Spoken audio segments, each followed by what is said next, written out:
يقدم لكم هذا البرنامج برعاية موبيليس. موبيليس، معا نصنع المستقبل.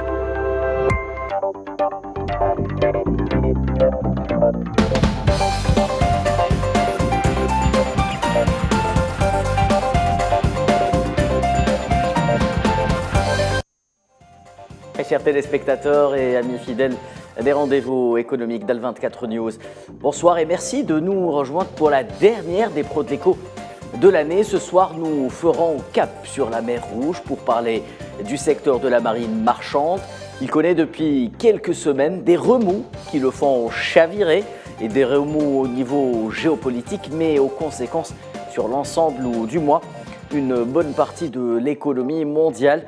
Le commerce international chavire donc et l'on craint un nouveau basculement des chaînes d'approvisionnement qui pourrait impacter cette fois-ci les chaînes de valeur mondiales. Industrie, énergie, matières premières et commerce de biens sont à la merci de l'escalade dans ce qui est sans aucun doute le coin le plus important du commerce mondial et international. Une escalade justement, je veux bien parler du passage maritime qui relie le canal de Suez au détroit d'Ormuz en passant par celui de Bab el-Mandeb. Sommes-nous au bord d'une crise économique imminente pour le secteur de la marine marchande? Comme chaque semaine, les pros de l'écho s'emparent du dossier.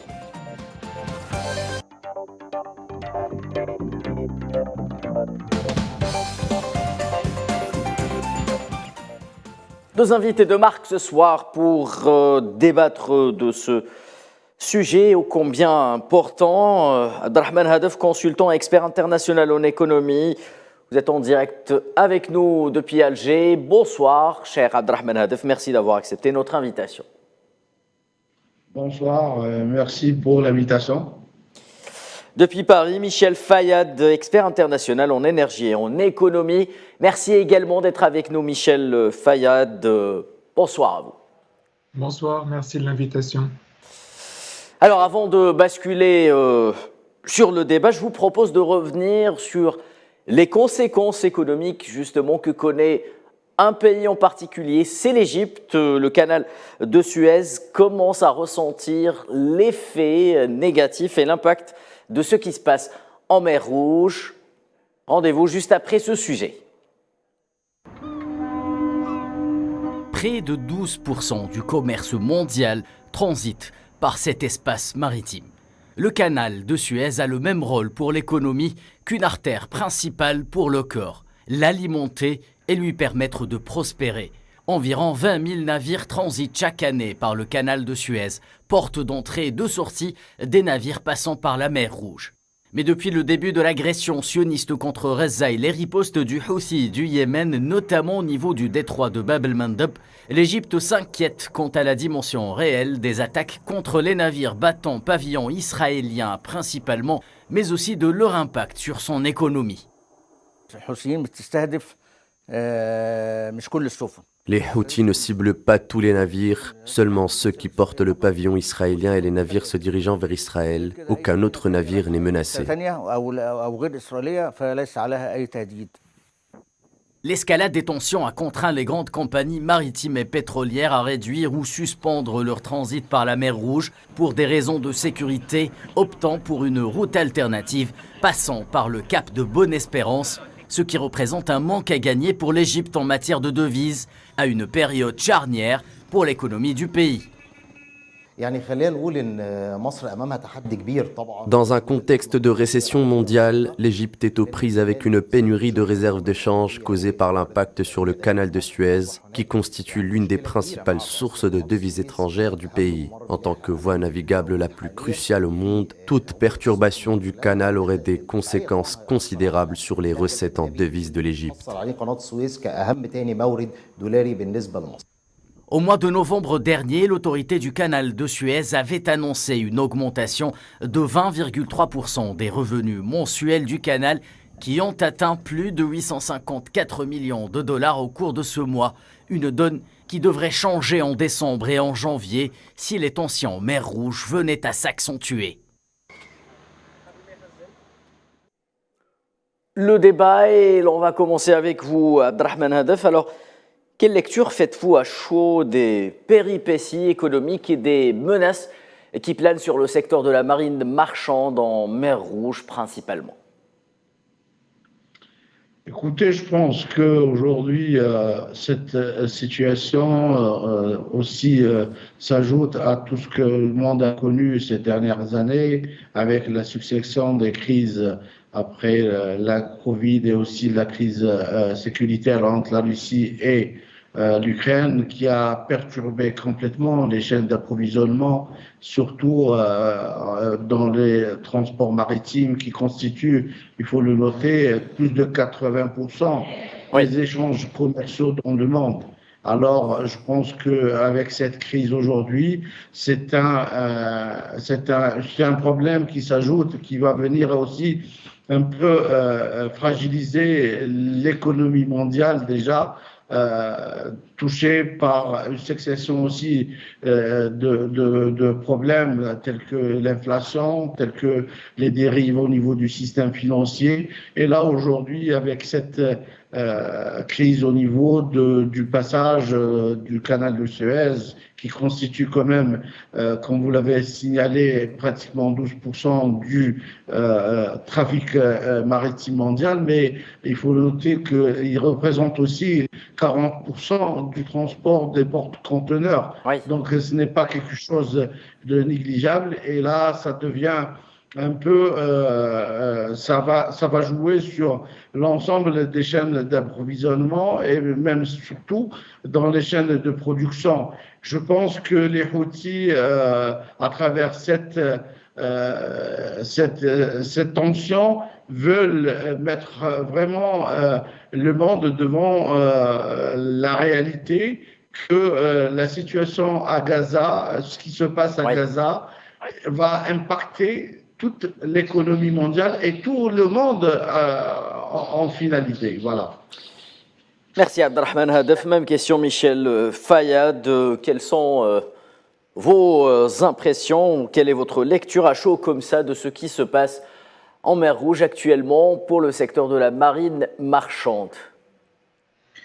Écoutez, je pense que ce qui se passe, c'est également une sorte de message qui est envoyé par les Iraniens pour dire que ce que les Houthis font donc au niveau du détroit de Bab el-Mandeb et aussi du canal de Suez, les Iraniens pourraient le faire également au niveau du détroit d'Ormuz. Oui. Et on sait que si les Iraniens le font au niveau du détroit d'Ormuz... Là, c'est la catastrophe. Voilà, c'est $300 le baril facilement. Donc, c'est un message très fort qui est envoyé aujourd'hui par les Houthis, que je rappelle quand même qu'entre les Houthis et Israël, il y a 2000 km de distance. Oui. Et donc, malgré cette énorme distance qu'il y a entre les deux, les Houthis ont pu imposer cette nouvelle règle du jeu. Parce qu'en fait, par exemple, si vous voyez le port d'Eliat en Israël, aujourd'hui, il est quasiment... l'activité est vraiment au plus bas. Oui. Et dans le canal de Suez, vous savez, autrefois, il y avait 50 navires par jour. Là, c'est avec tout ce qui a été détourné, et on parle de 32 navires détournés, donc il n'y avait que 18 qui arrivaient chaque jour. C'est catastrophique, comme vous le disiez dans votre reportage, en Égypte, en termes de devises. Ça aussi, c'est aussi en train d'impacter l'Éthiopie. L'Éthiopie, en fait, elle n'a pas pu payer le dernier coupon par rapport à leur dette. Ils avaient un coupon de 33 millions de dollars à payer sur 1 milliard d'obligations. Donc, c'est en train de peser sur l'économie de tous ces pays limitrophes. Mais le vrai message, c'est un message qui est envoyé aux grandes puissances, et principalement les États-Unis et les puissances européennes, comme quoi, si vous ne faites rien, si vous n'arrêtez pas ce qui se passe, alors nous, on peut bloquer les détroits. Et comme je vous dis, la clé, c'est le détroit d'Ormuz. Oui. Et dans ce cas-là, nous mettons à genoux le monde entier. Très bien, Michel Fayed. Monsieur Hadef, essayons de faire le point sur la situation actuelle. Alors, le géant des mers danois Maersk avait annoncé le 15 décembre dernier, rappelons-le, la suspension de toutes les expéditions de conteneurs via la mer Rouge. L'armateur a annoncé ce mercredi la reprise du trafic pour certains navires au niveau du canal de Suez. Idem pour le français CMA CGM. Est-ce que ce secteur, si sensible à la moindre escarmouche sur le plan géopolitique, peut comme ça vivre au gré de la situation du moment et dans une espèce de désordre pareil? Écoutez, je pense que tout à fait, les grandes compagnies maritimes aujourd'hui sont confrontées à une réelle problématique. Déjà, une problématique de sécurité, mais surtout une problématique des coûts qui vont un peu flamber. Et n'oublions pas que derrière les compagnies maritimes, il y a les compagnies d'assurance qui vont être aussi grandement impactées par cette crise. Je pense que là, ce qu'on est en train de voir, c'est vraiment la réalité de ce que le monde est en train d'endurer par l'hégémonie d'un modèle occidental que je pense est arrivé à ses limites parce qu'il n'arrive plus à fédérer l'ensemble des acteurs. Lorsqu'on voit les nombres de pays qui ont répondu à l'appel des États-Unis pour une coalition internationale sécuritaire dans cette région et la réaction des Saoudiens, ça dénote quand même un peu que les choses ne vont plus dans le sens voulu par les puissances occidentales. Je pense que les compagnies maritimes vont peser sur les grands décideurs au niveau des pays occidentaux parce que ça va coûter beaucoup lorsqu'on voit que le détournement ou le fait de renvoyer vers le cap de Bonne-Espérance, ça va rajouter entre 15 et 20 jours le trajet entre la Chine et les pays européens. Ça va être vraiment du coup très très élevé pour les marchandises, pour les matières premières et ça va aussi impacter la vie des citoyens européens. N'oublions pas qu'aujourd'hui cette crise va aller directement sur les débats au niveau de certains pays européens lorsqu'on sait déjà la situation dans laquelle se trouvent certains pays avec la crise sécuritaire entre la Russie et l'Ukraine. Là, ça va rajouter encore une couche, surtout dans le pouvoir d'achat des citoyens. Par exemple, pour les produits pétroliers, tout ce qui est essence, tout ce qui est gasoil, tout ce qui est électricité, va aussi connaître une flambée par l'effet de cette crise. Je pense que aujourd'hui, il est très important de revoir cette organisation et ce fonctionnement parce qu'il n'y a pas que cette crise qui est en train d'impacter le commerce international, mais aussi il y a les effets du changement climatique où certains passages comme celui du canal de Panama et celui du Rhin sont en train d'être impactés par les effets de la sécheresse. Tout cela, donc, c'est de nouvelles données sur le marché du transport maritime. Et d'ailleurs, la CNUSED est en train d'alerter ces aspects-là. Et je pense que aussi les Houthis, et à travers, bien évidemment, comme ça a été dit, l'Iran aussi veulent faire entendre leur voix, qui sont là, qui comptent dans l'échiquier du commerce international et pas seulement sur l'échiquier géopolitique. Très bien, Abdrahman Hadef, merci pour toutes ces informations. Michel Fayed, revenons si vous le voulez bien au canal de Suez. Il semble justement impacté par cette situation. Une baisse de l'activité a été constatée car de nombreux navires, et vous l'avez souligné, avaient commencé à emprunter le cap de Bonne-Espérance à la suite de la série justement de navires qui avaient été attaqués et stoppés. Bonne-Espérance justement, tout au sud de l'Afrique, il se lance dans une espèce de contournement qui rallonge et renchérit le trajet. C'est cela le nœud gordien aujourd'hui des coûts du transport maritime qui pourraient illico presto se répercuter sur l'ensemble de la chaîne de valeur. et amplifier l'impact de l'inflation. Et on peut imaginer un effet boule de neige qui se répercute également et peut-être en bout de chaîne sur la politique monétaire pratiquée par certaines banques centrales. Tout à fait. Vous savez, le déroutage qu'il y a en ce moment entraîne un prolongement de la durée du transport de 5 jours et coûte 1 million de dollars supplémentaires, par exemple, pour un aller-retour Shanghai-Rotterdam. Donc imaginez les coûts. Ouais. Aujourd'hui, ce qui est transporté, c'est l'équivalent de 9 milliards de dollars qui est circulé, en fait, qui est perturbé aujourd'hui. Ouais. Donc 9 milliards, c'est quand même quelque chose de vraiment très important. Comme vous le dites, il y a un impact très important qui va se faire sur le pouvoir d'achat et sur l'inflation. Ça, c'est certain. Vous avez dit également que CMA, CGM et Maersk sont de retour, mais il y en a d'autres, effectivement, comme MSC, Hapag-Lloyd et même BP, qui continuent de passer par Bonne Espérance. Et il y a quelques jours, vous avez certainement entendu, il y a MSC qui avait un bateau qui a été attaqué alors qu'il passait entre le port du roi Abdallah en Arabie et le port de Karachi au Pakistan. Tout ça va impacter vraiment les gens au quotidien parce que ça va entraîner la hausse du prix de l'assurance, la hausse du prix du transport, la hausse du prix du pétrole. Et là, comme disait aussi votre invité avant, en plus du Covid, en plus de la guerre en Ukraine, maintenant ce problème, c'est vraiment de pire en pire. Bon, le brut avait dépassé les 80 $. Aujourd'hui, il est redescendu un tout petit peu à 79 $. Mais le mal est là, le mal est fait. Et on insiste beaucoup sur tout le côté marchandises. Donc, il y a 12% du commerce mondial qui passe par le canal de Suez. Mais il y a également 10% des produits pétroliers, 5% du brut, 8% du gaz naturel liquéfié, 7% du commerce en vrac de grains.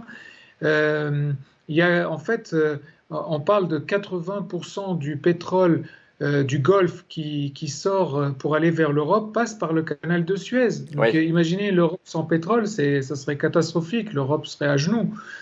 Et à tout cela, il faut bien penser que je pense que c'est véritablement une stratégie qui a été pensée par rapport à ce qui avait été fait, vous savez, au moment du crack pétrolier en 73 et en 79.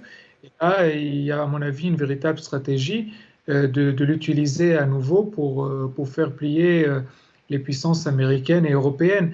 Et là, l'Europe a très mal joué, je pense, parce que les Chinois, si vous avez vu il y a quelques temps, à peine en fait il y a eu l'attaque du 7 octobre, que les Chinois se sont déployés dans le Golfe Persique. Ils ont envoyé des navires de guerre, ils ont agi très rapidement parce qu'ils ont très bien compris de ce qui pouvait se passer pour leur propre approvisionnement.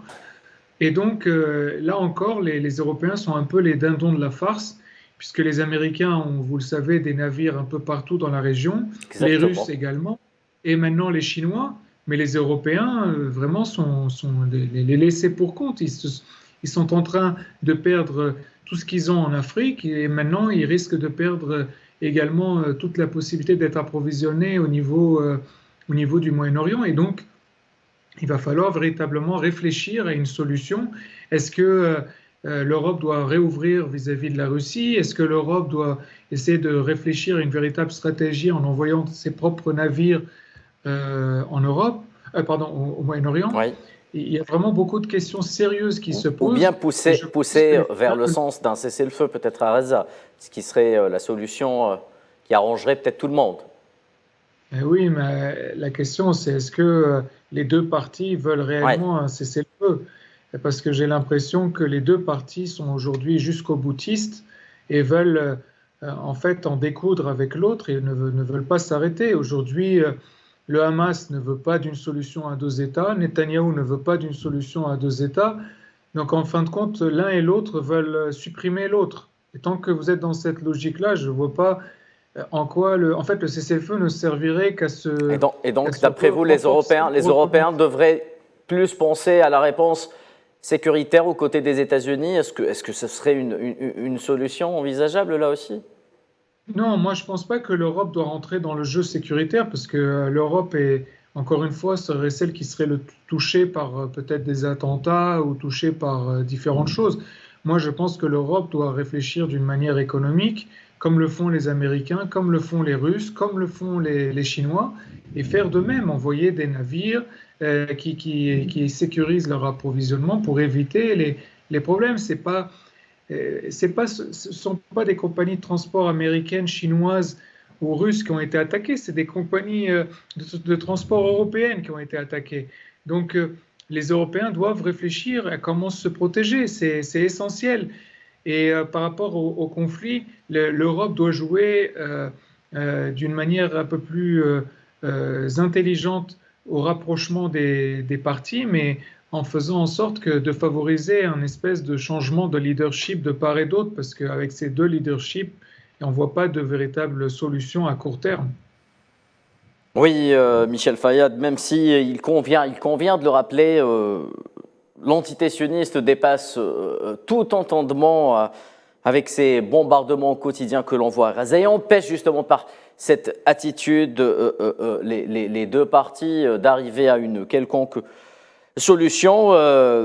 Abdelrahman Hadef, alors, pour revenir au débat économique et en réponse à de graves perturbations opérationnelles, Maersk a rapidement justement dégainé une surtaxe dite de perturbation du transit, taxe de TDS de $200 par EPV. Elle sera appliquée sur les services depuis l'Asie vers l'Europe du Nord, vers la Méditerranée, vers le nord américain. La côte nord-américaine a compté du 1er janvier 2024 $200. Abdelrahman Hadef, rendez-vous compte, quelles conséquences sur l'activité d'import-export?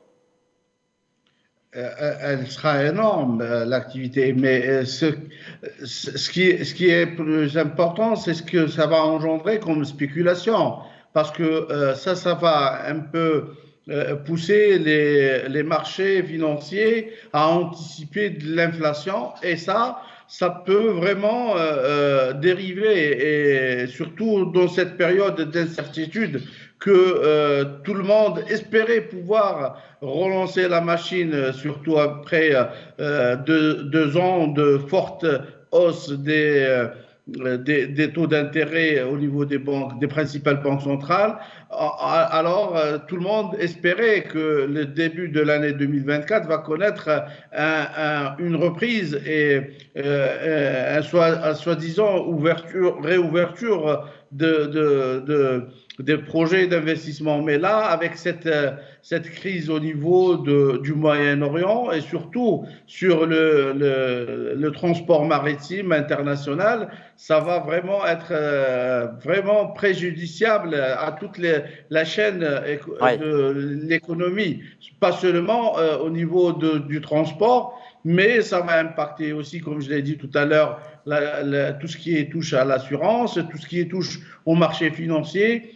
Et aujourd'hui, comme disait votre invité, bien évidemment, il y a un grand souci par rapport aux marchés régionaux. Par exemple, pour l'Europe, de s'approvisionner déjà en matières premières, ça va être une grande problématique avec toutes les répercussions sur les prix, sur la disponibilité, mais aussi sur les produits semi-finis et finis, parce que l'Europe continue à importer beaucoup de produits de la Chine et de l'Asie. Et là, ça va être aussi très pénalisant pour le citoyen européen. C'est pour cela que je dis, aujourd'hui, je pense que nous sommes dans la croisée de chemin. Il faut qu'il y ait un réel débat par rapport à ce qui régit l'économie mondiale, au rôle des marchés financiers, de l'industrie politico-financière qui est en train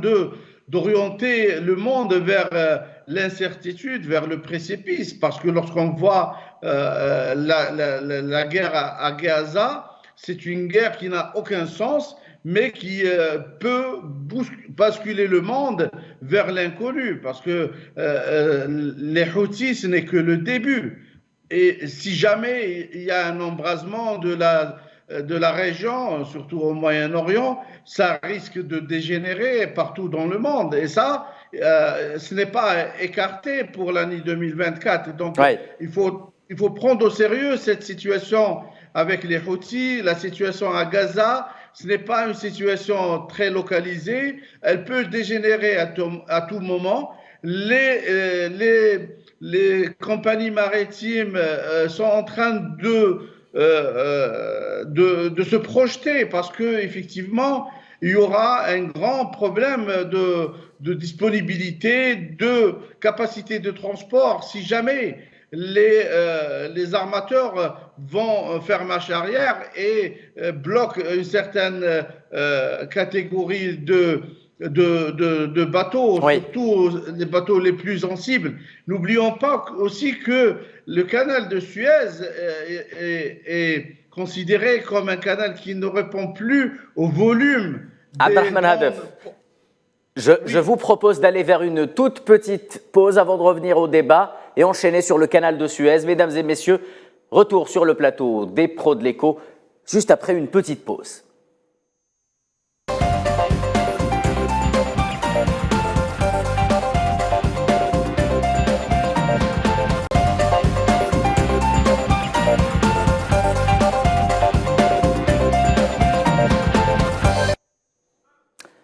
De retour sur le plateau des pros de l'écho, où nous débattons depuis pratiquement une demi-heure avec nos invités Abdrahman Hadef et Michel Fayad de ce qui se passe justement en mer Rouge et les conséquences économiques sur le secteur de la marine marchande. Abdrahman Hadef, nous parlions justement des coûts économiques relatifs aux surcharges qui pourraient avoir lieu durant les mois et semaines à venir, et vous évoquiez justement la situation sur le canal de Suez, au niveau du canal de Suez plus particulièrement.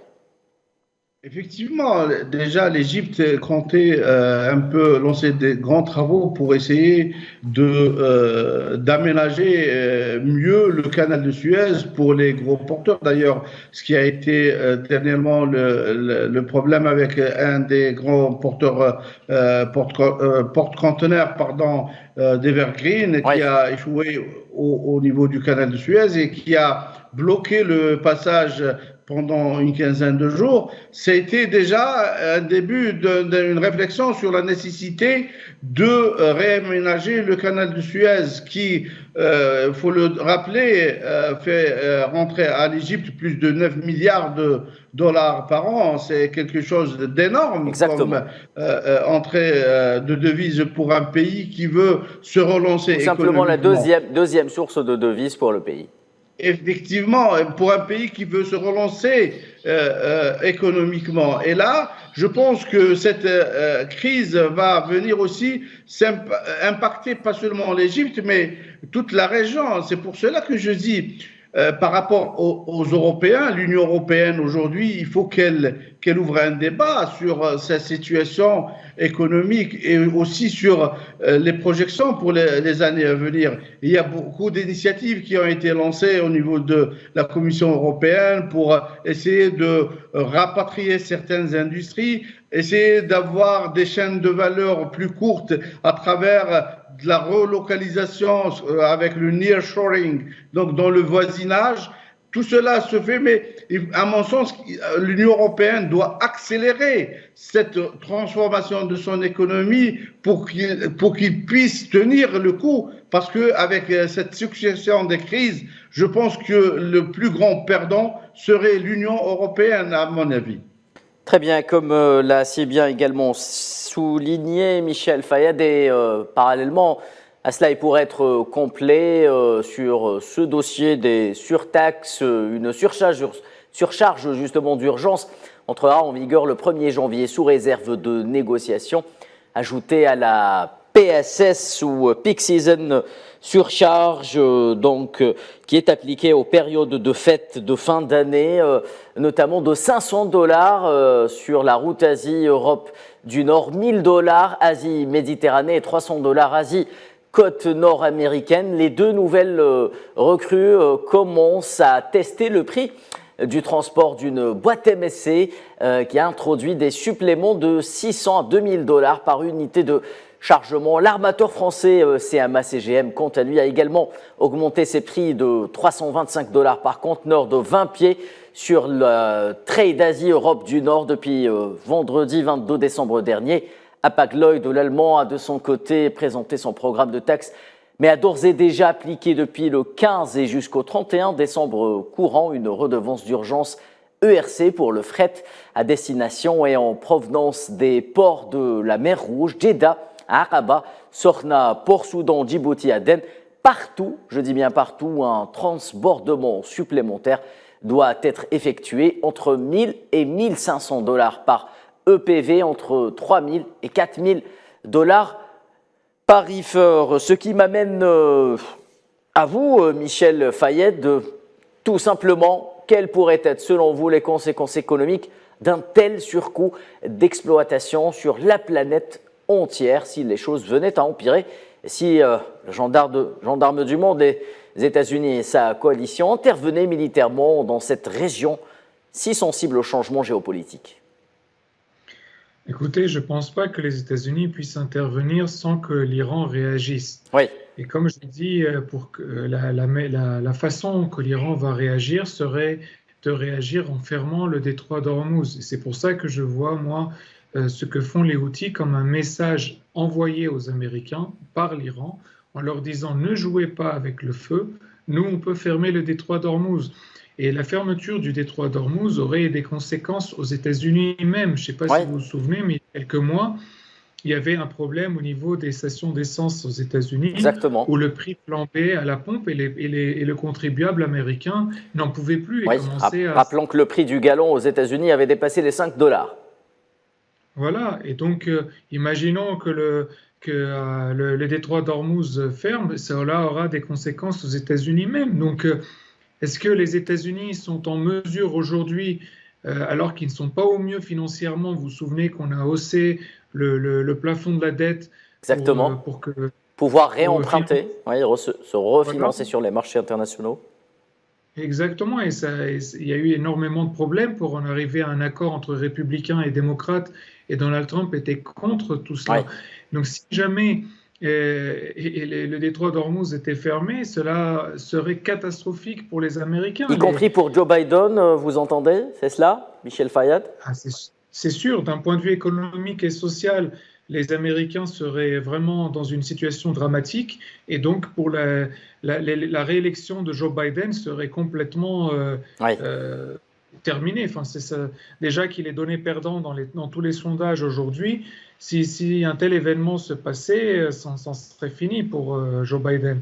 Donc, en fait, on parle quand même d'un affrontement entre les États-Unis et l'Iran qui, même s'il n'est pas direct, ce serait comme une certaine guerre froide, c'est-à-dire les États-Unis interviennent pour taper les Houthis, mais de l'autre côté, les Iraniens ferment le détroit d'Ormuz. C'est une véritable catastrophe mondiale.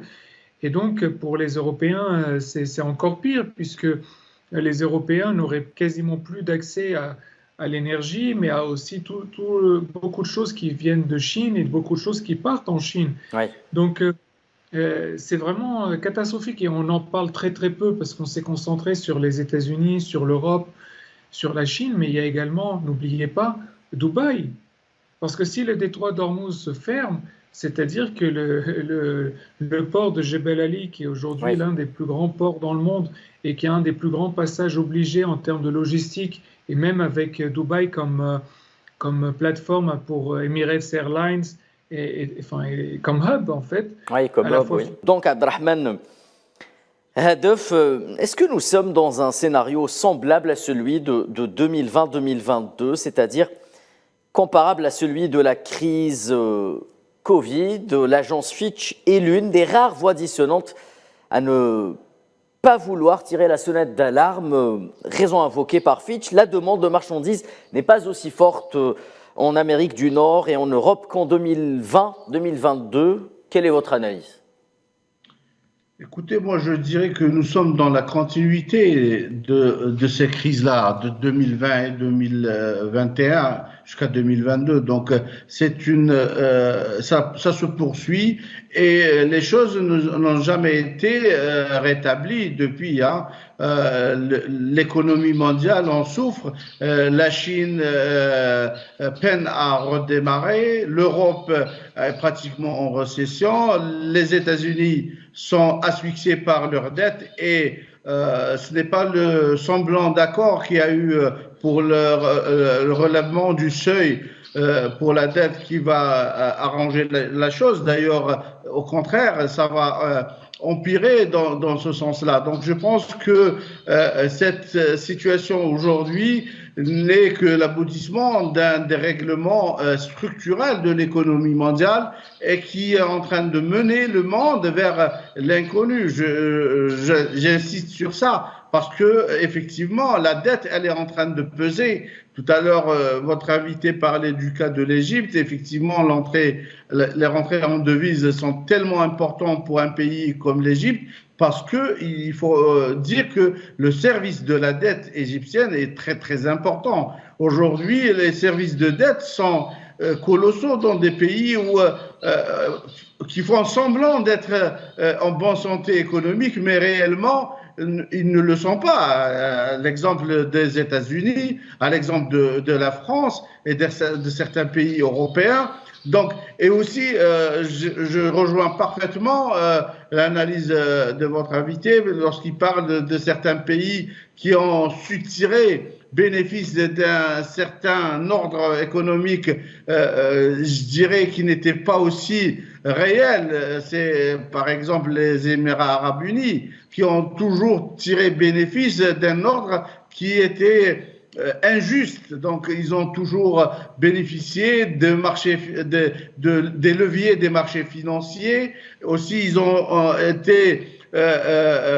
profité de la position géographique pour se positionner comme un hub intermédiaire entre deux blocs économiques qui sont l'Asie et l'Europe et l'Occident en général avec les États-Unis. Donc, je pense que toutes ces réalités-là sont en train de rattraper les décideurs sur le sort de l'économie mondiale. Et à mon sens, il est venu le moment d'en discuter réellement parce que, comme je l'ai dit tout à l'heure, il n'y a pas seulement les effets sur le commerce et sur l'économie, mais il y a aussi les enjeux géopolitiques et surtout les changements climatiques qui sont en train d'impacter réellement la vie de l'humanité pour les décennies à venir.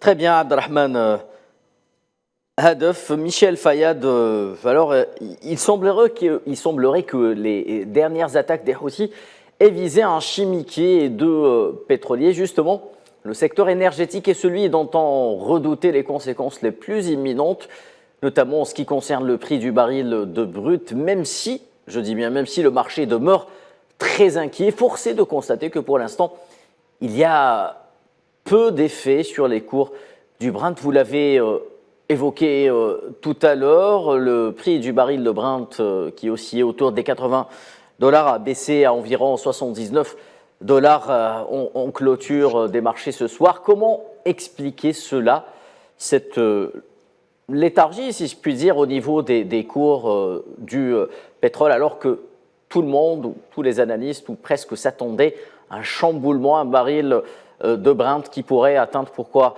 pas, 120 ou $130 ? Je pense cela pour deux raisons.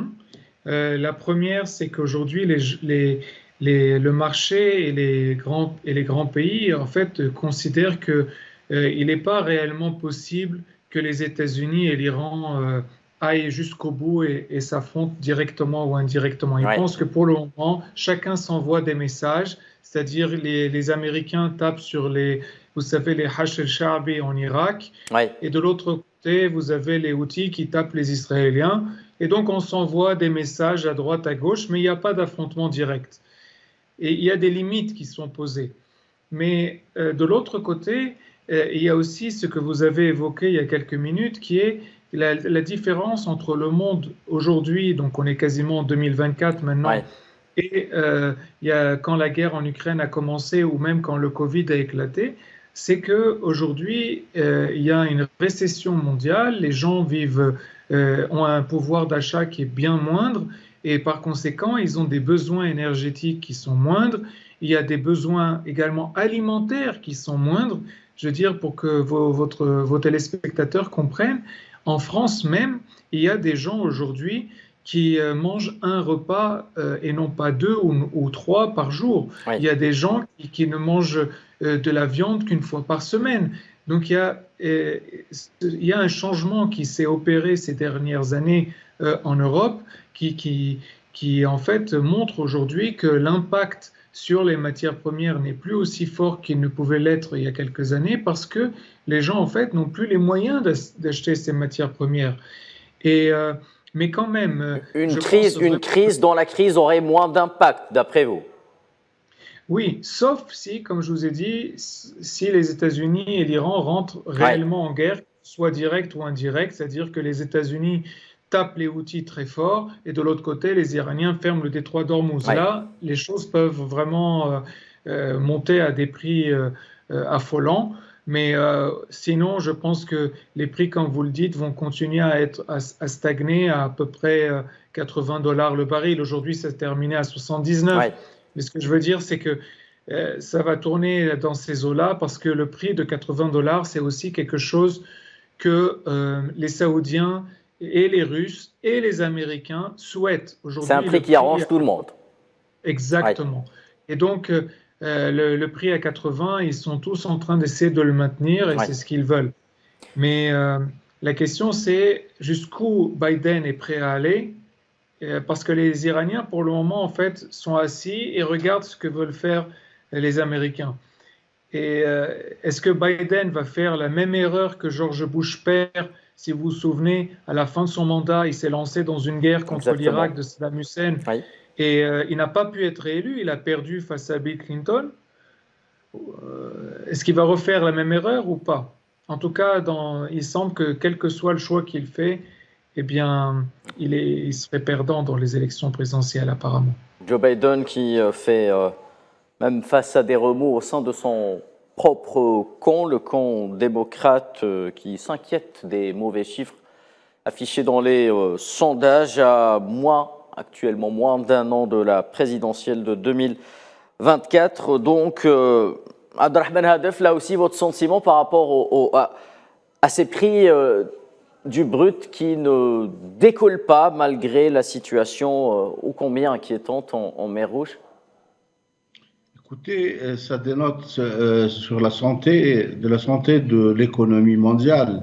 On l'a dit, les principaux blocs économiques n'arrivent pas à décoller. Les États-Unis sont en plein ralentissement. L'Europe, elle est pratiquement en récession. Et comme disait votre invité, il y a eu un changement d'habitude dans la consommation parce que la consommation, c'est un des moteurs de la croissance. Là, il y a un ralentissement. Mais je pense aussi qu'il y a de l'expectative, de l'attente. Les gens, vraiment, cette incertitude qui commence à aller dans le temps, dans la durée, depuis 2020, et là, rien n'apparaît, et le bout du tunnel qui n'apparaît pas. Tout est dans l'incertitude. C'est un peu aussi ça qui un peu crispe un peu la demande mondiale, particulièrement sur les produits pétroliers. Il y a vraiment un dysfonctionnement qui est un peu expliqué par un ensemble de paramètres. Aussi, n'oublions pas que les décisions et les politiques monétaires de ces dernières années, avec le relèvement des taux d'intérêt, a ralenti l'élan dans l'investissement. Donc, beaucoup de projets d'investissement sont à l'arrêt, sont en attente d'une baisse des taux d'intérêt, ce qui un peu aussi fragilise l'offre et n'arrive pas à suivre la tendance. Donc, je pense que tous ces éléments-là, bien évidemment, avec il y a aussi des pays qui sont en train de d'en bénéficier de cette situation et qui ne veulent pas relancer vraiment la roue économique. Je pense particulièrement à la Chine, à la Russie, qui sont dans l'attente d'une solution ou d'un renversement de situation. Donc, je pense que c'est tellement complexe qu'il n'y a pas un seul élément qui peut expliquer le maintien du niveau des prix des hydrocarbures, mais je pense que principalement, c'est cette incertitude qui plane sur le long terme, le moyen terme, que les choses vont dans ce sens-là.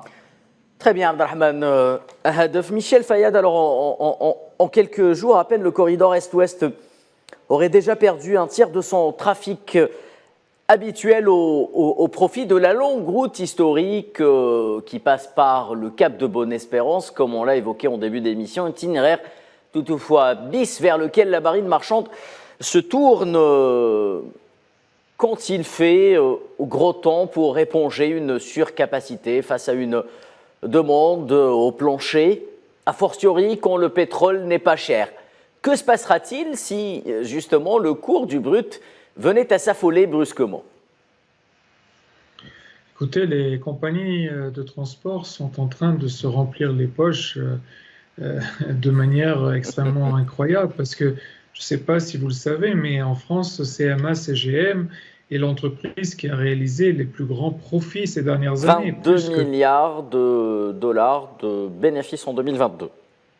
Voilà, et si bien qu'aujourd'hui, CMA CGM est parfois utilisé par le gouvernement français, par le président Macron, pour investir dans tel ou tel pays, y compris même au Liban. Je ne sais pas si vous avez vu, mais lors les derniers investissements qui ont été faits au Liban ont été réalisés par CMA CGM. CMA CGM, rappelons-le, dirigé par une famille franco-libanaise, la famille Saada en l'occurrence. Oui, Saadé, c'est ça. Rodolphe Saadé.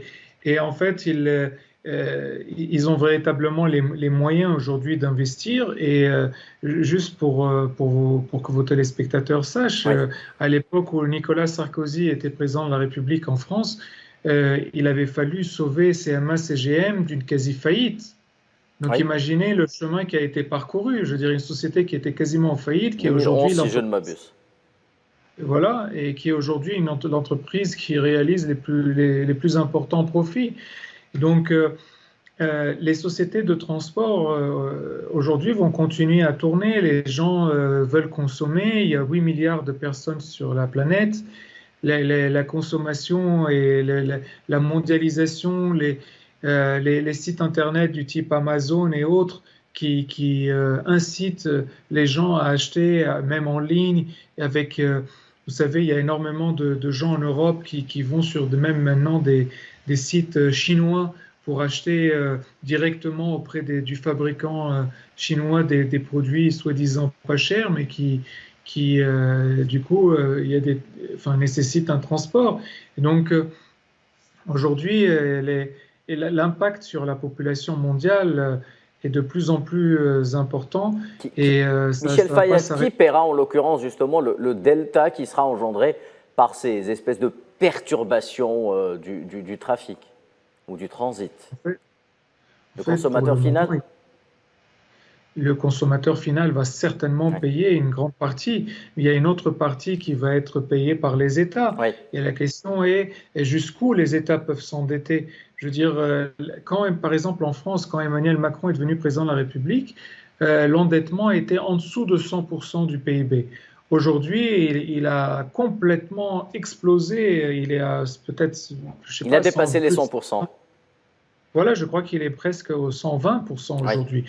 Et donc, vous savez, avec le quoi qu'il en coûte durant le confinement avec le Covid, et puis maintenant après la guerre, il y a eu les gilets jaunes, et il y a eu les gilets jaunes, le Covid, la guerre en Ukraine, et maintenant cette crise-là, je veux dire, c'est jusqu'où le gouvernement français va pouvoir payer pour maintenir une certaine paix sociale, et ça, à un moment donné, ça peut plus tenir. Et donc on voit un système qui effectivement est à bout de souffle parce que c'est Très un bien. système qui, depuis de nombreuses années, est basé sur l'endettement. Et l'endettement mène à la faillite. Très bien, merci. Merci Michel Fayad. Vous pouvez conclure, Michel Fayad. Donc l'endettement.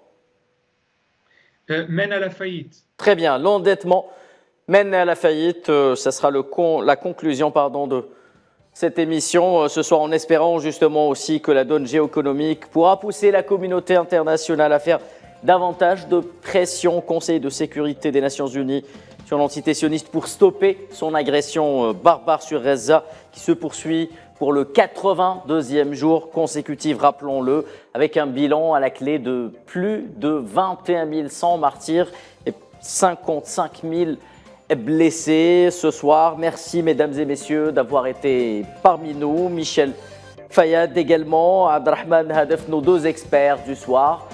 Les Pros de l'écho revient l'année prochaine. Excellente soirée à tous.